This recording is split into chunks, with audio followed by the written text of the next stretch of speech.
안녕하세요. 오타이맨입니다. 6월 19일 미국 소식을 전해드리겠습니다. 오늘 저녁에 다저스 스테디움과 ICE 간에 지금 서로가 진실 공방이 벌어지고 있습니다. 다저스 구장의 발표에 따르면 그들은 ICE 요원들이 다저스 수색을 요구하였지만 거절하였다고 하는데 ICE의 공식 발표에 의하면 우리는 거의 간 적도 없고 요구한 적도 없다고 합니다.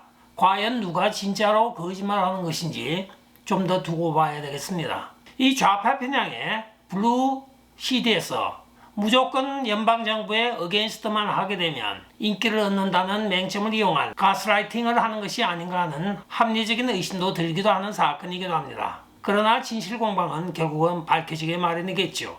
다음 소식입니다. 텍사스 북부 지방검찰청의 발표에 따르면 2달간의 비밀작전 끝에 약 76명의 TDA 트렌드 아라가라고 하는 갱단원과 278정의 총기 그리고 약 50파운드의 마약을 압수했다고 오늘 발표를 하고 있습니다. 이는 그들이 그동안 지역경찰과 또한 FBI 그리고 주경찰 그리고 IC가 집중적으로 단속을 하여 잠복 근무 끝에 이들을 구금하였다고 오늘 발표를 하고 있습니다. 민주당은 이렇게 많은 불법 입국자들을 놔줘야 한다고 하지만 실제적으로 이렇게 마약과 총기를 봤을 경우에는 이들을 길거리에 풀어주는 것이 옳은 판단인지 우리가 합리적인 의심을 한번 해보기도 합니다.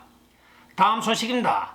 전직 군 장교가 지속적으로 도널드 트럼프 대통령을 암살해야 한다는 게시물을 올려 대통령에 대한 지속적인 암살 위협으로 기소를 되었으나 연방 판사가 이를 풀어주었다고 오늘 아주 웃기지도 않은 사건이 발생을 하였습니다. 현직 대통령을 2020년 이후부터 수차례에 걸쳐 그는 암살을 해야 한다고 노골적으로 표현을 하였고 또한 최근에 와서는 그를 죽일 방법이 없다고까지 토로를 하였습니다. 이에 지역검찰이 그를 기소하였으나 수요일인 18일 이반 데이비스 연방 판사가 그에게 GPS 모니터링을 장착한 다음에 석방하라고 판결을 하였습니다. 그 석방 이유가 기가 차지도 않습니다. 그가 맨 마지막에 내가 도널드 트럼프를 죽일 방법이 없습니다. 누가 이 방법을 아는 사람들끼리 협력을 하여 이 일을 시행해야 합니다 하는 것이 그의 석방 이유라고 합니다. 즉 도널드 트럼프 대통령이 비밀 경호국의 병호를 받고 있으니 암살할 방법이 없다고 한 것이 그의 석방 이유라고 하는데 참 이 연방판사 대책 없는 사람입니다. 이 범인은 바로 전직 군 장교이며 현재는 연방재난대책 강사로 재직 중인 자이기도 합니다. 피터 스틴슨이라고 하는 그는 2020년 이후에 꾸준히 도널드 트럼프 대통령은 제거해야 할 정치인 중에 한 명이라고 하며 그에 대한 살해 위협을 지속적으로 해와서 기소가 되었던 것입니다. 그러나 연방판사가 이렇게 풀어줌으로써 현직 대통령에 대한 살해 위협은 더욱더 증가할 것으로 보여지고 있습니다.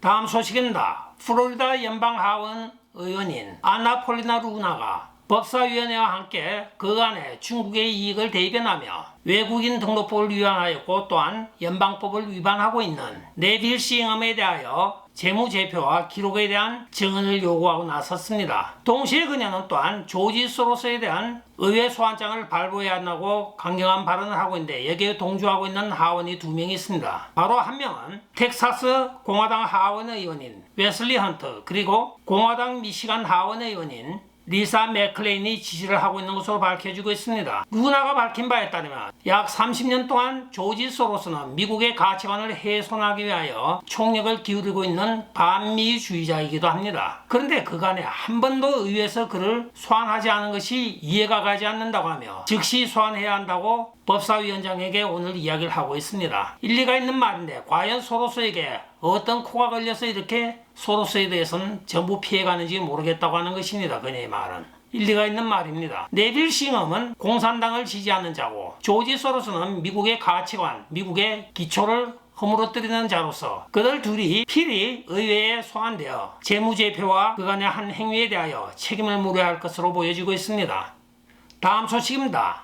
민주당이 뒤에서 조종함에 따라 ICE가 불체자를 단속하는 데서 그동안에 폭력 행위가 500%가 증가하였다고 합니다. 즉 5배의 폭력 행위가 증가하였다는 것이죠. 여기에 대해서 민주당 측에서는 아무런 해명도 내놓지 않고 있는 가운데 국토안보부의 자료 발표에 따라 오늘 발표가 되고 있습니다. 한편 오늘은 준틴트입니다. 대부분의 사람들이 준틴트가 그 자유롭게 여행을 시작하는 첫날이라고 생각하지만 역사적으로는 그것이 아닙니다. 1865년 바로 흑인들의 자유를 선언하고 그것을 텍사스 포워드에 가서 군인이 시행하였던 날이 바로 준틴트입니다. 그것을 기념하여 그간의 흑인 노예로부터의 해방과 또한 시민으로서의 평등권을 얻었던 흑인 커뮤니티가 축하하기 위하여 준틴트를 지내왔던 것입니다. 그러나 오늘날 대부분의 민주당 지지로 돌아선 이 사람들은 참 대책 없습니다. 그때 당시에는 공화당 100%가 흑인의 해방을 선언하였고 흑인의 참정권, 흑인의 평등권을 주었던 것입니다.